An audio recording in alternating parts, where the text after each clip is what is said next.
가난하여도 부족하지 않는 것이 예수. 우리 옆에 있는 분들에게 인사합니다. 잘 나오셨습니다. 반갑습니다. 한 주간도 잘 지내셨죠? 오늘도 주신 사명 예배 자리에서 승리하시기를 축복합니다. 자, 우리는 3월 한 달에 들어와서 이런 주제를 가지고 말씀을 묵상하고 있는데, 살기도 너무 힘든데, 지금 힘든 삶의 여정 가운데 어떤 분이 얘기하시던데, 죽는가 사는가 이 생존의 전쟁 가운데 힘들어 죽겠는데 왜 이 힘든 신앙생활을 계속 이어가야 되느냐, 그런 질문입니다. 우리는 하나님의 은혜를 누리고 하나님 능력을 받기 이전에 이 원초적인 질문이에요. 이 원초적인 질문에 답을 좀 갖기를 원합니다. 여러분, 그래야 그 신앙생활 가운데 얻기를 구할 수 있잖아요. 근데 그 의미를 알지 못하는데 그 생활을 이어가기가 어려운데 어떻게 우리는 승리할 수가 있겠습니까? 그런 거 아니겠습니까? 이제 3월달 그래서 한 학기를 시작하는데, 제가 기도하는 가운데 하나님께서 그런 질문을 주셨어요. 너는 왜 목회를 계속 이어가야 되느냐? 제가 그런 질문을 했어요. 힘들어 죽겠단 말이에요. 근데 왜 이 목회를 계속 이어가야 되느냐? 그 질문을 하니까 저한테 이런 생각을 하게 하셨는데, 왜 성도들이 신앙생활을 계속해야 되느냐? 여기서 신앙하지 않는 분은 없어요. 다 하나님 바라보고 믿고 바라본단 말이야. 신앙이 두 가지 의미예요. 신자가 믿을 신자로도 되지만 하나님 신자도 돼요. 그러니까 하나님을 바라보는 것도 신앙이고 믿고 바라보는 것도 다 신앙이에요. 믿을 신자도 다 마찬가지예요. 그러지 않은 분은 없잖아요. 근데 신앙생활은 그 생활을, 그 신앙을 계속 이어가야 되는 문제이기 때문에 별개의 문제예요. 완전히 다른 문제예요. 신앙은 동기부여가 되면 할 수 있지만 신앙생활은 훈련 안 하면 할 수 없기 때문에 그래요. 오늘도 아침에 일어나서 있잖아요. 교회 가야 되나? 내가 예수 안 믿는 것도 아닌데 내가 왜 교회 가야 되지? 집에 그냥 집에서 하자. 이런 분도 있을 수 있잖아요. 그거 신앙 아니라고 할 수는 없잖아요. 우리는 신앙생활 해야 되느냐, 이 문제죠. 이 어려운데 쉬어야 되는데 먹고 사는 문제에 최선을 다해야 되는데 왜 이렇게 여기 와서 부대끼며 에너지를 낭비하며 정력을 낭비하며 살아야 되느냐. 이거는 우리가 하나님의 은혜를 누리고 능력을 누리기에 앞서서 굉장히 원초적인 질문이에요. 우리 청년 여러분, 성도 여러분, 반드시 이 질문 하셔야 돼요. 안 그러면 여러분 하나님 설 때까지 신앙생활 할 텐데 무의미해져요. 그 상황에 따라 이랬다 저랬다 바뀌는 거예요. 저는 거기에 힘이 없다고 봅니다. 내가 이럴 때 이렇게 하고 저럴 때 저렇게 하고, 여러분 거기에 무슨 강력한 에너지가 있고 힘이 있다면 그게 미신이에요. 그게 미신이라고요. 제가 신앙생활을 해보니까 신앙생활의 여러 가지 모습 가운데 가장 실제적인 문제가 뭐냐면 모이는 문제예요. 이 모이기가 어렵단 말이에요. 많은 분들이 혼자 신앙하기를 원하는데, 혼자 신앙생활이라는 건 없어요. 혼자 신앙은 있어도 혼자 신앙생활이라는 건 없습니다. 여러분, 신앙은 하나님과의 1대1의 관계라면 신앙생활은 하나님뿐만 아니라 성도와의 관계를 이야기합니다. 여러분, 그렇기 때문에 신앙생활을 하려면 교제 속에 모일 수밖에 없어요. 성도들과의 관계니까 어쩔 수 없잖아요. 그런데 모일 수 없는 현실적인 이유가 너무나 많이 있습니다. 그래서 신앙생활하지 못하는 이들이 점점점 많아지고 있어요. 요즘에 트렌드 아니에요? 혼자 뭐 하는 거, 홀로 산다, 뭐 그런 거 있잖아요. 그게 그래서 뭐 식당도 혼자 먹는 식당도 생기고, 왜냐면 혼자가 편하기 때문에 그래요. 자, 그럼에도 불구하고 왜 신앙생활 하라고 하나, 조금 말을 바꿔보겠습니다. 왜 자꾸 모이라고 하나, 이런 문제죠. 여러분, 여기에는 중요한 몇 가지 이유가 있습니다. 오늘 본문을 살피기 전에 그 이유를 좀 한번 생각해 보겠습니다. 왜 하나님 우리에게 모이라고 하시나? 첫째, 거기에 굉장히 중요한 이유가 있는데, 우리의 한계에 벗어나서 초월적인 삶을 살게 하시는 하나님의 뜻이 거기에 있어요. 모일 때 가능하거든요. 앞에 화면 보시면 전도서 4장에 이런 말씀이 있어요. 12절에 한 사람이면 패하겠거니와 두 사람이면 맞설 수 있나니 세 겹줄, 삼겹줄이에요. 예전에는 삼겹살인 줄 알았는데 세 겹줄은 쉽게 끊어지지 않는다, 이렇게 돼 있어요. 하나는 그냥 딱 끊어져요. 사단의 공격을 딱 받게 되면 끊어져요. 근데 세 개가 딱 뭉쳐 있으면 못 끊는단 말이죠. 신앙생활을 하는 이유 중에 무시할 수 없는 이유가 하나가 있는데, 모여야 되는 이유 중에 하나가 뭐냐면 공동체를 이루기 위한 거예요. 혼자보다 공동체를 이룰 때 강력한 힘이 있다는 것이면, 예전에 지난 시간에 우리가 나누었듯이 우리를 무너뜨리기 위한 사단의 전방위적 공격이 계속되고 있는데, 이 공격을 감당하기 위해서는요, 전방위적 공격, 그게 뭐냐면 우리가 신앙생활 할 때, 아니 저기 바깥에서 우리 직장생활 할 때만 사단이 공격하는 게 아니에요. 이 자리에도 지금 공격하고 있단 말이에요. 신앙하려고 하는 거에도 공격이 있어요. 여러분, 여기서 승리하려면 믿음의 사람들과 연대하셔야 돼요. 혼자는 절대 못 이겨요. 제가 단언합니다. 우는 사자와 같이 삼킬자를 두루 찾고 있는데, 그 삼킬자가 누구냐면 혼자 있는 사람이에요. 혼자 신앙하는 사람들 확 삼켜버린다고요. 혼자서는 안 돼요. 믿음의 공동체를 이루어서 하나님께서 그 공동체를 통해서 위대한 일들을 이루신단 말이죠. 그래서 그 공동체 가운데 있는 분들은 한계를 뛰어넘어 자기가 감당할 수 없는 위대한 믿음을, 이 삶을 경험하게 돼요. 그러기 위해서 온전한 공동체, 모임이 필요하단 말이에요. 어떤 한 성도가 상처를 받아가지고 교회를 떠나서 혼자 신앙생활을 하겠다고 결심했어요. 당연히 목사님이 신방 갔겠죠. 갔더니 그 집에 벽난로가 있는데, 벽난로가 확 타오르고 있는데, 그 목사님이 그 중에 숯 하나를 딱 빼가지고 밖에 딱 내놓으니까 그거 어떻게 돼요? 처음에는 숯이 여전히 뜨겁게 있지만은 시간이 지나면 지날수록 그 숯은, 그 벽난로 안에서 빼낸 그 숯은 점점점 식다가 완전히 꺼져 버리는 거예요. 뭐 그랬다는 얘기가 있어요. 저도 이렇게 어떤 글에서 읽었는데, 여러분 그 이야기가 주는 이제 의미가 있잖아요. 함께 모일 때 우리 신앙은 더욱 뜨겁게 타오를 수 있잖아요.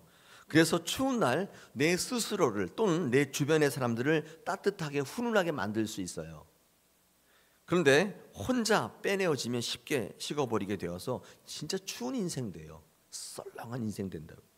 그게 편할지는 모르지만 그 스스로도 춥게 만들고 옆에 있는 사람들도 다 차갑게 만드는 그런 신앙을 하게 된다는 거예요. 여러분, 그렇기 때문에 성도들에게 공동체를 이루는 것은 옵션이 아니에요. 선택이란 말이에요. 나는 상처받았으니까 나 혼자, 그 옵션이 아니에요. 가장 최악의 결정인 거예요. 그게 나는 죽겠다는 뜻입니다. 그거. 우리는 왜 공동체를 이루어야 되는지, 지금 하나님께서 왜 모이라고 하는지 첫째 이유를 지금 이야기하고 있는데, 초월을 뛰어넘어, 한계를 뛰어넘어 초월적 인생을 살게 하시는 하나님 뜻 때문에 그래요. 제가 어떤 글에 보니까 이 기러기가 V자로 이렇게 날아가잖아요. V자로 한번 화면 보죠. 저렇게 쫙 이렇게 V자로 날아가거든요. 전 처음에 저 멋있게 날아가라고 하는 줄, 멋있어 보이려고 그러는 줄 알았는데, 어떤 글을 보니까 그렇지 않더라고요. 멋있어 보이려고 저렇게 하는 게 아니에요. 겉보기는 굉장히 번거로워 보이잖아요. 혼자 날면 굉장히 편할 것 같은데 왜 저렇게 무리지어서 V자로, W자도 아니고 X자도 아니고 V자로 나가느냐? 여기 이유가 있습니다. 수천 킬로 멀리 날아갈 때 혼자 힘으로 날아갈 수 없다고 합니다. 힘을 아끼고 비축해야 되는데, 그러니까 앞에 맨 앞에는 저 새 있잖아요. 그 리더인데 저 새가 날개짓 하게 되면 이게 상승 기류가 만들어진다는데, 저는 그거 잘 몰랐는데 비행기가 날아가는 원리래요. 그게 기류가 만들어지면 뒤에 따라 날아가는 새들은 저항을 적게, 그래서 가만히 있어도 이렇게 날아가는, 활강이라는 거 뭐죠? 이렇게 날아가. 그래서 에너지를 적게 사용하고도 이 전체 날아가는 길을 날아갈 수 있대요. 뭐 이렇게 보니까 한 30-40%의 힘을 절약할 수 있대요. 근데 재미있는 것은 저 앞에 있는 저 리더새인데, 저 리더새가 자꾸 바뀐대요. 저 앞에가 뒤로 가고 뒤에 있는 게 앞으로 오고 이렇게 하는데, 자세히 살펴보면 그렇대요. 참 재밌죠. 왜냐하면 앞에 나는 새는 공기 저항을 계속 받기 때문에 힘들어서 오래 감당할 수가 없대요. 그래서 비행 중에 이 앞에 있는 이 기러기가 뒤에다가 뭐라 얘기한대요. 힘들어 죽겠어 뭐 이렇게 얘기한대요. 그러면 뒤에 새가 바꿔준대요. 야, 신기하잖아요 이거. 이렇게 공동체를 이루며 비행하면 수천 킬로를 날아갈 수 있대요. 이 현대 과학으로도 이룰 수 없는 한계를 뛰어넘는 거예요 이게. 아무리 훌륭한 비행기라도 수천 킬로 날아갈 수 없어요. 공중에 중간에 급유를 받아야 돼. 착륙하거나 뭐 급유를 받아야 되잖아요.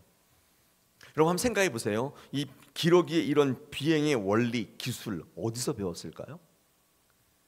어디서 배웠을까요? 비행 학교가 있나요? 기러기를 위한? 하나님이 주신 거예요. 이 하나님의 속성에서 비롯되는 거예요. 하나님은 이런 공동체를 이룰 때 우리들의 한계를 초월해서 위대한 것들을 만들어내시는 분이기 때문에 이런 미물에게도 그게 적용이 돼요. 그래야 날아갈 수 있는 거예요. 그래야 먹고 산단 말이에요. 먹고 살기 위해서 공동체를 안 하겠다. 그 굉장히 역발상이에요. 나는 먹고 살기 위해서 모일 수가 없다. 나는 그래서 먹고 사는 현장에 최선을 다해야 한다. 그거 죽자는 얘기란 말이에요. 이 원리가 미물에게도 적용돼요. 우리가 이 어려운 시대에 모여야 되는 이유는 초월적 삶을 살아가기 위한 것. 하나님 뜻이 거기 있다. 두 번째 이유가 있습니다. 제가 지금 말씀드린 것처럼 하나님은 공동체 하나님이시기 때문에 그래요. 여러분 성경을 보면 곳곳에서 하나님은 홀로의 하나님이 아니라 공동체 하나님, 삼위일체 하나님인 것을 우리에게 계속 얘기하고 있어요. 하나님은 공동체를 통해서 일하신다 그 말이에요. 창세기 2장 18절 한번 보겠습니다. 여호와 하나님이 이르시되 사람이 혼자 사는 게 좋지 아니하니 내가 그를 위하여 돕는 배필을 지으리라 하시니라. 하나님이 만물을 다 창조하신 다음에 다 보기 좋다고 하셨는데 처음 등장하는 부정적 언어가 있는데 그게 한 가지 보기가 좋지 않다. 그게 하나 있는데 인간이 혼자 있는 게 보기 좋지 않다 그러셨어요. 왜일까요? 외로워 보여서? 아닙니다. 놀라지 마세요. 그게 하나님의 속성이기 때문에 그래요. 혼자 있는 것은 보기가 좋지 않아요. 왜냐하면 하나님 눈에 볼 때는 그게 좋지 않아 보이는 속성 때문이에요. 그러니까 어떤 사람이 저한테 묻습니다. 아니 그러면 처음부터 둘을 만들면 될 것이지 왜 처음부터 하나 만들어 놓고 그렇게 하시느냐. 요거는 제가 설교에 안 넣으려고 했다가 이 설교를 듣는 분이 속으로 이런 질문을 하실 것 같아서 제가 좀 사족을 다는 거예요. 설교 시간을 아끼기 위해서 안 하려고 했는데 말씀드리면 왜 그랬을까? 처음부터 둘을 만드시지 왜 하나 만들어 놓고 뭐 이런 얘기 하실까? 여러분 요즘 현대 신학에서의 창조를 어떻게 얘기하시는 줄 아세요? 우리 예전에는 어떻게 배웠는지 알 수 없으나 요즘의 신학에는 창조를 이렇게 얘기해요. 여러분 창조는요 처음부터 완성이기보다 완성되어가는 창조를 얘기해요. 즉 궁극적으로 하나님이 이루시려는 창조는 처음부터 완전한 것이기보다는 완전해지는 과정을 창조로 얘기해요. 현대 신학이 그렇게 얘기해요. 한번 잘 들어보세요 우리 청년 여러분. 그러니까 특히 인간은 더욱 그렇습니다. 인간은 완전한 인간으로 처음부터 만드신 게 아니라 하나님의 속성을 닮아갈 때 완전해져 가는 거예요. 이게 하나님이 여러분에게 원하시는 창조예요. 불완전을 완전으로 바꿔 가시는 거예요. 그러니까 더 좋은 것들로 만들어 가시는 창조를 하나님은 말씀하고 계십니다. 하나님은 이런 완전한 창조에 여러분이 참여하기를 원해요.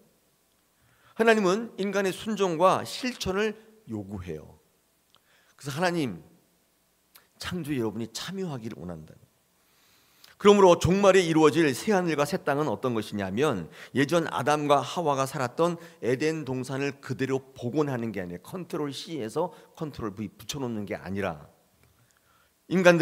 창조된 인간들이 하나님의 속성을 배우고 닮아갈 때, 즉 하나님이 원하시는 공동체 속에서 그들의 순종과 실천과 헌신을 통해서 예전의 에덴 동산보다도 훨씬 더 놀라운, 새로운, 획기적인, 완벽한 새하늘과 새 땅을 만들어 가신다.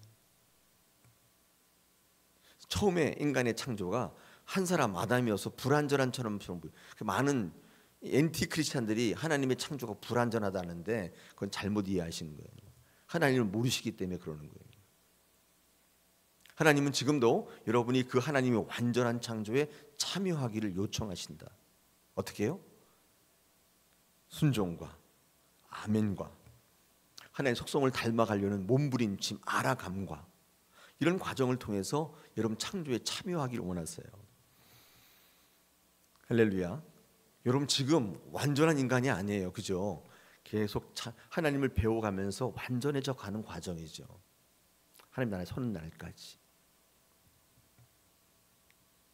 이런 우리보다 앞서 살았던 믿음의 선진들도 이 하나님의 공동체성, 속성이죠. 이것을 본받아서 이런 하나님의 완전한 창조를 이루고자 모이기에 힘쓰며 그 공동체 속에서 하나님이 위대한 것들을 발견하려고 애썼단 말이에요. 자, 화면 보십시오. 두 곳을 제가 한번 찾아봤습니다. 사도행전 2장 46절에 사도 바울은 이렇게 얘기해요. 날마다 마음을 같이하여 성전에 모이기를 힘쓰고 집에서 떡을 떼며 또 기쁨과 순전한 마음으로 음식을 모이기 힘든데 바쁜데 뭐이로 모이냐, 각자 흩어져서 살아, 이렇게 얘기한 게 아니에요. 여러분, 그때는 너무 한가했기 때문에 그렇지 않아요. 어렵지 않은 시대는 단 한 시대도 없었어요. 지금은 발달한 것 때문에 오히려 더 편하잖아요. 그때는 다 해야 돼요. 얼마나 힘들고 어렵고 바빴겠어요. 그래도 사도 바울은 믿음을 전하는 사도로서 어려우니까 집에서 그냥 쉬어, 이렇게 하지 않았어요. 그 다음에 히브리서 10장 25절, 모이기를 패하는 어떤 사람들의 습관과 같이 하지 말아라 돼 있어요. 얼핏 하면 왜 모이냐고 하고, 힘든데 집에서 쉬면 되지, 왜 자꾸 오라고 해, 이렇게 하지. 그런 사람들과 같이 하지 말라. 왜냐하면 이미 앞서 살았던 믿음의 선진들은요, 그게 하나님의 초월적인 삶과 위대한 승리를 경험하기에 가로막고 있었다는 것을 알았기 때문이에요. 여러분, 그들이 바쁘지 않아서가 아니에요. 힘들지 않아서가 아니란 말이에요. 여러분, 힘들고 어렵고 내가 기쁘지 않은 것에 여러분 신앙의 기준 삼으시면 안 돼요. 훈련은 전부 힘들어요. 힘들지 않은 게 없어요. 여러분, 제가 이렇게 여러분에게 말할 수밖에 없는 제 심정을 이해해 주세요. 목사님, 우리의 사정도 몰라. 그런 거 아니에요. 제가 왜 몰라요? 저도 그런 삶을 살았고 청년의 시대를 지냈단 말이에요.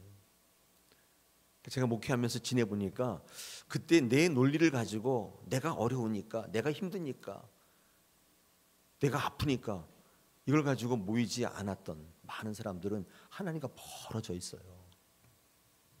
우리 궁극적인 승리를 이루는 그리스도인들 아닙니까? 자, 왜 우리가 모여야 되는지 두 가지 얘기했어요. 하나가 초월적인 위대한 승리를 위해서 하나님의 속성, 하나님은 그런 분이시기 때문에 창조된 하나님의 사람들은 모일 수밖에 없어요. 자, 그렇다면 오늘 본문으로 돌아가 보겠습니다. 오늘 본문에서 신앙생활을 할 때 위대한 승리를 이룬 하나님의 이야기를 확인해 볼 수가 있는데, 자, 오늘 본문 사무엘상 7장이잖아요. 이 7장을 이해하기 위해서는 그 앞서서 이스라엘 백성들의 상황을 먼저 좀 아셔야 되는데, 제가 간략하게 4, 5, 6장을 한번 제가 이렇게 정리해 드리면 이렇습니다. 여러분, 4장에 보면 블레셋과 이스라엘 백성들이 전쟁이 벌어지는데 점점 전세가 불리해지니까 이스라엘 백성들이 이 승리의 상징이었던, 하나님의 임재의 상징이었던 언약궤를 전쟁터에 투입해요. 왜냐하면 언약궤가 전쟁터에 들어오면 진 적이 없거든요. 하나님이 전쟁터에 딱 들어오시면 무조건 다 승리해요. 신기하죠? 그래서 이스라엘 백성들이 전세가 착착 불리해지니까 언약궤를 투입해요. 이스라엘 백성들이 블레셋 사람들이 쫄았어요. 4장 읽어보시면 다 나와요. 마음이 막 녹아내리는 거예요. 왜냐하면 이 언약궤가 들어왔대요. 난리가 난 거예요. 그러니까 블레셋 사람들이 마음을 굳게 해라 막 이렇게 막 나와요. 그런데 여러분이 여기 사무엘상 4장 읽어보시면 4장 17절에 보면요, 이 블레셋과의 전투 중에 이 하나님의 법궤를 빼앗기는 초유의 사태가 벌어져요. 아니, 전쟁에서 진 건 그 둘째치고 하나님을 빼앗겼단 말이에요. 초유의 사태가 벌어진 거예요. 여러분, 얼마나 이스라엘 백성들이 충격이었겠어요. 영적으로 완전히 실망했고 하나님에 대한 기대와 갈망이 완전히 그냥 바닥을 쳤어요. 그로 인해서 하나님의 영광이 떠난 것처럼 많은 사람들이 생각했어요. 하나님 믿어도 소용없구나, 하나님이 어쩌고 저쩌고 한 거 다 거짓부렁이었구나, 이런 생각들이 확 몰려온 거예요. 저는 이런 게 신앙생활에 굉장히 큰 문제라고 생각이 됩니다. 하나님 믿고 열심히 했는데 때로는 실패하거나 망할 때가 있단 말이죠. 그때 많은 사람들이 이런 초유의 사태를 경험하면서 하나님에 대한 조금씩 멀어지기 시작해요. 이게 굉장히 큰 문제예요. 여러분 6장을 읽어보시면 이러다가 이 법궤를 빼앗아가지고 언약궤를 빼앗아갔는데 이스라엘 저기 블레셋 백성이 전리품으로 야 하나님 빼앗았다고 막 그들이 믿는 신은 다곤 신이거든요. 거기다가 그 신당에다 갖다 놨어요. 근데 이상한 일이 자꾸 벌어지는 거예요. 뭐 쓰러지고 뭐 잘리고 저녁에 온역이 퍼지고 막 그러니까 이 블레셋 사람들이 감당이 안 돼가지고 이 법궤를 다시 이스라엘 백성들에게 자진해서 돌려줘요. 감당이 안 이거 갖고 있다가 큰일 나겠다. 그게 사무엘상 6장의 기록이에요. 돌아왔어요. 근데 이스라엘 사람들이 아무도 그 법궤를 언약궤를 돌보지 않아요. 받지를 않아요. 왜 그랬겠어요? 영적인 실망이 있었던 거예요. 뭐 하나님 믿으면 뭐 승리한다더니 무슨 그런 난 이제 안 믿어. 이렇게 된 거예요. 아무도 그 법궤를 받질 않아요. 여러분 그래서 이 언약궤 법궤는요 이스라엘 중에 있어야 할 곳에 있지 못하고 오랫동안 아무 곳에나 방치돼요. 오늘 7장 1절을 보면 기럇 여야림이라고 나오죠. 아비나답이 나오죠. 여러분 기럇 여야림이라는 지대는 노예들이 사는 지대예요. 그 아비나답도 노예란 말이에요. 그러니까 아무도 안 받으려니까 누가 받아요? 노예들이 받은 거예요. 노예들은 하라면 해야 되잖아요. 이 불길한 거를 제사장도 안 받으려고 맨 처음엔 베세메스로 간대고 베세메스 동네는 제사장이 사는 동네거든요. 안 받아요. 어떻게 생각하세요? 목사가 안 받는 거예요. 난 그거 안 돼. 블레셋에서 불길한 일이 있었다는 소문을 들었거든요. 오랫동안 노예의 집에 방치해요. 하나님을 잊어버렸잖아요. 이스라엘 백성들은 영적으로 침체되어 있었습니다. 하나님이 필요 없다는 생각이 만연해 있었어요. 내가 하면 되지. 이런 생각이 침체. 근데 그 모습이 성경에 안 나와 있는데 이후에 제가 상상한 건데 모이질 않았어요. 다 각자 했던 거예요. 근데 중요한 것은 이때 하나님께서 그 백성들 가운데 역사하시기 시작하는데 오랜 하나님의 부재 가운데 하나님을 떠날지만 오늘 7장 2절에 보니까 성령께서 하나님을 사모하는 마음을 주셨어요. 이게요 신앙생활을 하고 안 하고의 차이가 있는데 하나님을 떠났지만 잊어버렸지만 옛날 기억이 있잖아요. 하나님이 멀리 오래 떠나 있으면 하나님을 사모하는 마음을 성령께서 주신다고요. 여러분 하나님을 사모하는 것도 내가 신앙생활에서 무엇을 얻었기 때문에 사모하는 게 아니라 하나님께서 사모하게 하세요. 그런데 하나님이 없다고 느낄 때 하나님을 사모하게 되었다는 이 2절의 말씀은 굉장히 역설적이잖아요. 어떻게 그럴 수가 있어요? 무슨 말씀을 하고자 하는 것이냐면 하나님을 사모하게 하는 것도 하나님이 하시는 거예요. 많은 분들은 이렇게 생각해요. 내 상황이, 내 조건이, 내 마음이 하나님을 사모하게 하는 줄 알지만 그것도 아니에요. 아무리 상황이 좋아도 하나님 사모하지 않는 분은 안 해요. 여러분 내가 하나님을 바라보고 예배하는 것도요. 그래서 하나님이 하시는 거예요. 여기 이 자리에 여러분 성령께서 불러 모으신 거지 여러분이 온 게 아니에요. 여러분이 잘난 거 아니란 말이에요. 그런 생각을 갖고 있는 분들은 내려놓으세요. 여러분 이때 성령이 역사하셔서 하나님을 사모하게 한 이때 사무엘은 어떻게 이스라엘 백성들을 보냐면 이 성령의 역사가 하나님이 이스라엘 백성에게 주시는 하나님과의 관계 회복의 절호의 기회라고 본 거예요. 그래서 이 사무엘이요 이스라엘 백성들에게 선포하는데 뭘 선포하냐면 회개를 선포해요. 근데 단순한 후회와 반성이 아닌 진짜 회개와 결단을 요구해요. 여러분 그게 뭐냐면 오늘 성경 7장에 두 가지로 나타나 있습니다. 한번 제가 그 말씀을 가지고 은혜를 좀 나누고자 하는데 그 첫 번째가 뭐냐면 여러분 3절 중반절에 보면 이방 신들과 아스타롯을 제거하는 거예요. 이게 끊어졌던 하나님의 관계를 회복하는데 하나님께서 사모하는 마음을 주셨는데 하나님과의 관계를 회복하는 첫 단초가 뭐냐면 우리 안에 있는 우상들, 이 아스타롯들을 다 없애는 거예요. 우리의 언어로 바꿔보면 뭐냐면 하나님이 없어도 된다고 생각한 여러분의 생각 또는 방법, 여러분이 대한, 이제까지 여러분이 해왔던 나만의 관행들 다 내려놔야 돼요. 그때 하나님과 관계가 회복되기 시작하는데, 나중에 결과를 나중에 말씀드릴게요. 하나님이 없는 사이에 여러분의 마음속에 자리 잡고 있던 여러분의 방법들이 가득 채워져 있었거든요.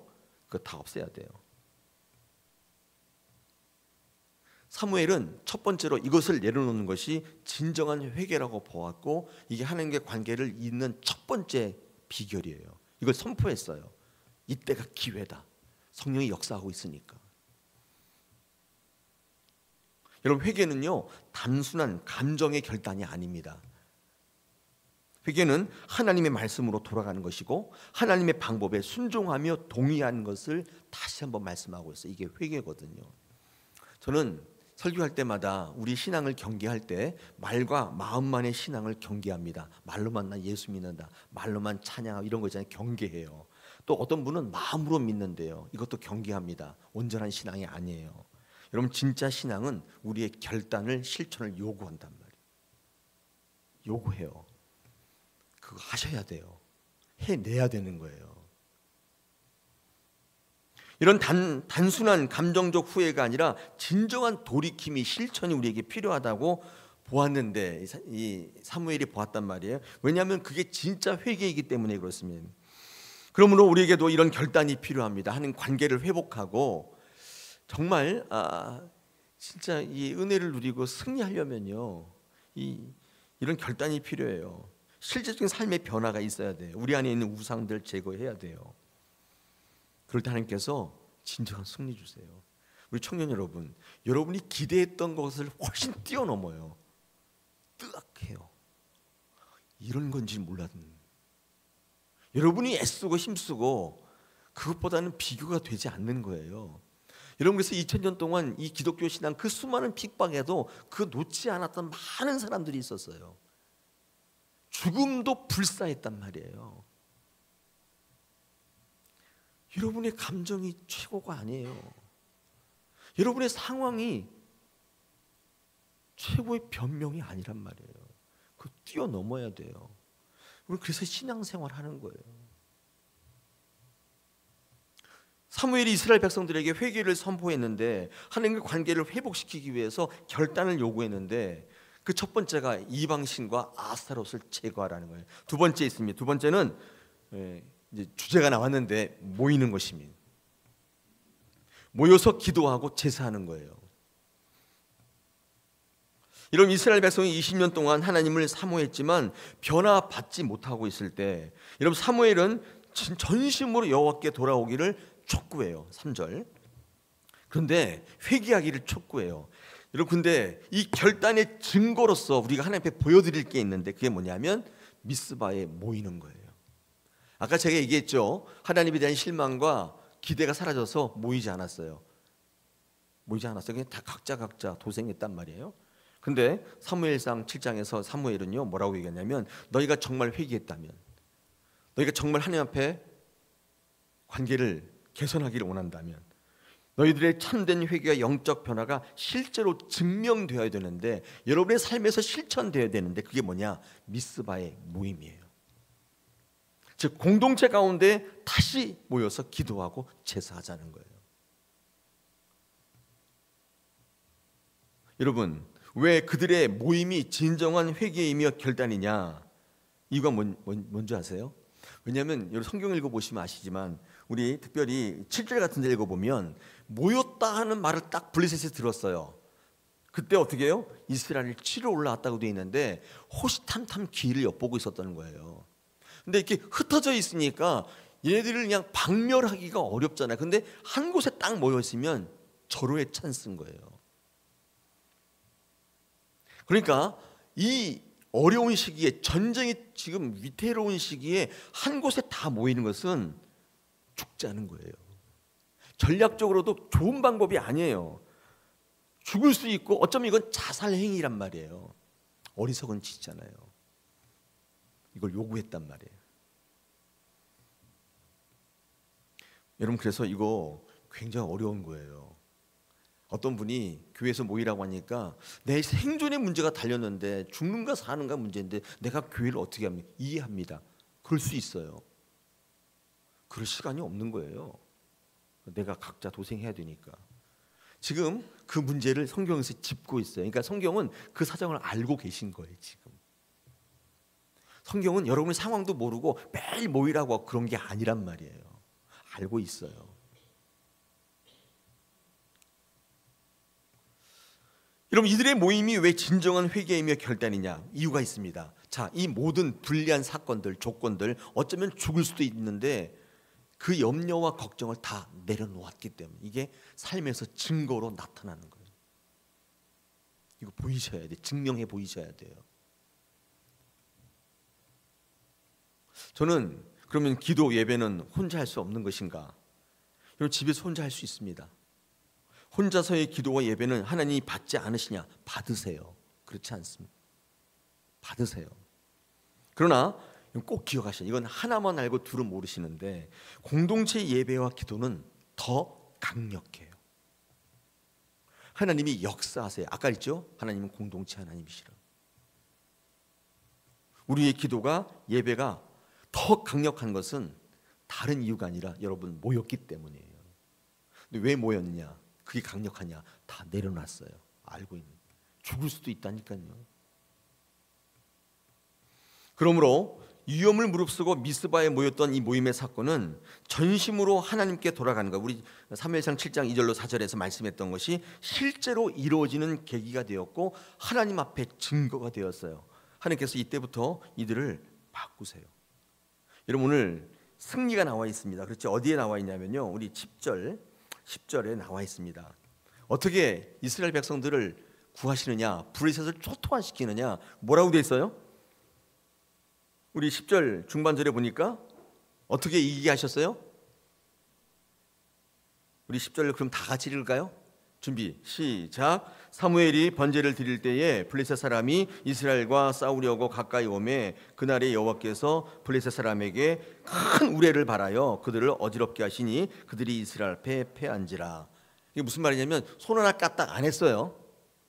근데 와 쳐들어오는데 갑자기 하늘에서 우레가 뭐냐면 뭐 번개 같은 거, 뭐 우박 같은 게 막 떨어져가지고 초토화된 거예요. 그러니까 한 곳에 모여서 기도하고 제사 지내던 이 사람들이 어안이 벙벙한 거예요. 쫄았는데, 죽을 것 같았는데, 모이면 죽을 것 같았는데 하나님께서 그들을 건져내시고 위대한 승리를 주시는데 이거를 보는 거예요. 여러분, 이게 모이는 신앙이 받는 유익이에요. 모이지 않았더라면 못 받던 거죠.